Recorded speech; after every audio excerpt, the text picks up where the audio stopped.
We are in Denmark and it's strawberry season. Here we will get some from a local producer. Look how beautiful they look and they smell even better. We will make for you a nice traditional Danish dessert. It's very, very simple. We have washed our strawberries. Now we're just going to take them and we're going to cut off the stems, and then we cut them in pieces. The big ones, we do them in 4s, and the smaller ones, 2, maybe 3, we will see. Like this, nice. Oh, they smell really, really good, these strawberries.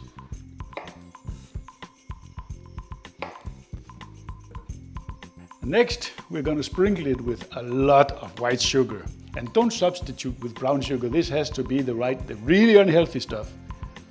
And sprinkle it over, a fair amount of this.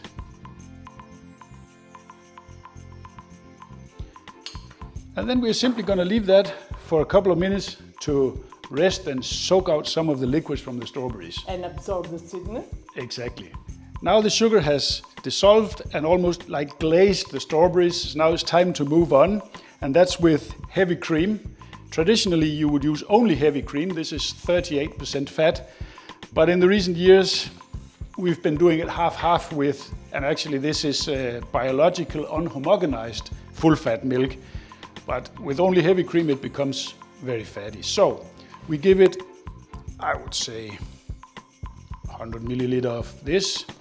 And then we go in with our milk, so we get a mixture. I love this milk here in Denmark, it's fantastic. Full like flavor. This. Exactly. And now we let this in the fridge for what? An hour. Half an hour, until the flavors they get out in the milk and we get a really nice dessert. And there we have it, the simplest thing ever. And the milk is now nice and slightly pink. Let me give this a taste and I'll let you know. There you have it. That is the taste of summers in my childhood. Kids, adults, everybody's gonna love this.